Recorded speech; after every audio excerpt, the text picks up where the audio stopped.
तो संजय सिंह की गिरफ्तारी के बाद ईडी ने उन्हें राउज एवेन्यू कोर्ट में पेश किया है। वहां पेशी चल रही है। बड़ी खबर यह है कि ईडी ने 10 दिन की रिमांड मांगी है। ईडी ने रिमांड पेपर में 10 दिन की रिमांड की मांग की, लेकिन अदालत में ईडी के वकील ने कहा कि 7 दिन भी दे देंगे तो भी चलेगा। यह बड़ी अपडेट बता रहे हैं कि 10 दिन की मांग की, वकील ने कहा कि 7 दिन में भी काम चला लेंगे, जांच पूरी कर लेंगे। इस बीच एक और बड़ी खबर, बड़ी अपडेट आ रही है, वो जान लीजिए। ईडी के रिमांड पेपर में पैसे के लेन देन का जिक्र है। संजय सिंह के घर पर पैसे के लेन देन का जिक्र किया गया है। ईडी के रिमांड पेपर में 2 ट्रांजैक्शन में 2 करोड़ की लेन देन का जिक्र है।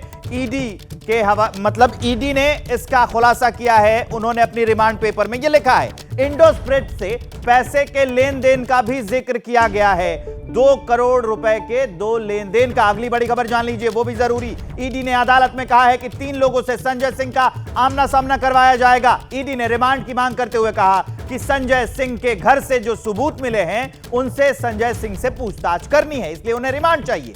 ईडी के वकील ने कहा कि संजय सिंह के फोन से जो कॉन्टैक्ट्स मिले हैं, जो डेटा मिला है, उसके बारे में कस्टडी में लेकर पूछताछ करनी है, इसके लिए उन्हें वक्त चाहिए। इस बीच संजय सिंह के वकील ने कोर्ट में दलील देते हुए कहा कि ईडी का स्टार गवाह जो दिनेश अरोड़ा है, जो कि ईडी और सीबीआई दोनों के मामले में आरोपी था और दोनों ही मामलों में गवाह बन गया, उसकी विश्वसनीयता जो है वो भी सवाल के घेरे में है। ईडी पूरा का पूरा झूठ बोल रही है। एक बड़ी अपडेट ये भी जान लीजिए, वो निकलकर सामने आ रही है। क्या संजय के कर्मचारियों से पूछताछ की? बयान लिया, कोर्ट ने यह पूछा है कार्रवाई के दौरान। इस मामले में बयान अभी दर्ज हुए हैं। ईडी ने इस सवाल का जवाब दिया। लेन देन से पहले पता था तो अरेस्ट अब क्यों कर रहे हैं, यह बात भी कोर्ट ने पूछी है। अब चलते हैं, अंकित गुप्ता लगातार और मनोज वर्मा भी जुड़े हुए हैं हमारे साथ राउज एवेन्यू कोर्ट से। अंकित, अब जो ये बातचीत की जा रही है कि 2 बड़े ट्रांजैक्शन हैं, 2 करोड़ का मामला, तो धीरे धीरे अब कई परतें खुलती जा रही हैं। जी बिल्कुल, देखिए, लेकिन हमको ये भी बताना होगा दर्शकों को कि ये ईडी का आरोप है।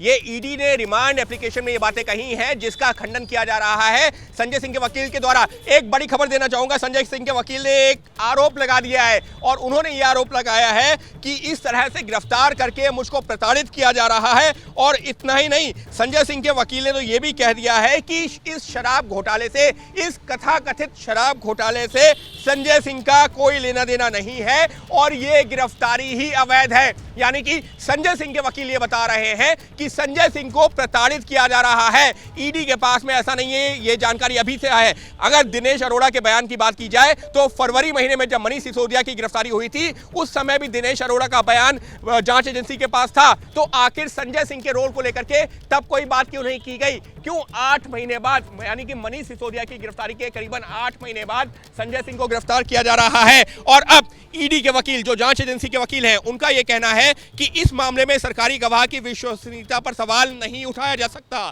यानी कि जो सवाल उठा रहे थे संजय सिंह के वकील, वो विश्वसनीयता के ऊपर दिनेश अरोड़ा की ईडी के वकील ने उसका खंडन किया है, क्योंकि ईडी के वकील ने कहा है कि इसी कोर्ट ने दिनेश अरोड़ा और अन्य लोगों को सरकारी गवाह बनने की इजाजत दी है। ईडी के वकील क्या कह रहे हैं कि जो संजय सिंह के वकील सवाल उठा रहे हैं वो पूरी तरह से बेबुनियाद है, क्योंकि सरकारी गवाह हमने नहीं बना लिया, कोर्ट ने परमिशन दी है तब वो सरकारी गवाह बने हैं। और ऐसे में जो दिनेश अरोड़ा और जो बाकी जो गवाह, सरकारी गवाह बने हैं, उनके ऊपर जो सवाल उठाए जा रहे हैं वो पूरी तरह बेबुनियाद है। जैसे ही घड़ी का काटा दोपहर 2:30 पे आए, बबीता जी का दिल सास बहू साजिश के लिए मचल जाए। और ये है इनकी बहू, पूरे दिन ऑफिस की टेंशन हो जाए गॉन जब ये करें अपना फेवरेट शो फ्री टाइम पे ऑन। इनकी तरह आप भी देखिए अपना फेवरेट शो अपने टाइम पर और डाउनलोड कीजिए एबीपी लाइव ऐप अपने स्मार्ट टीवी पर।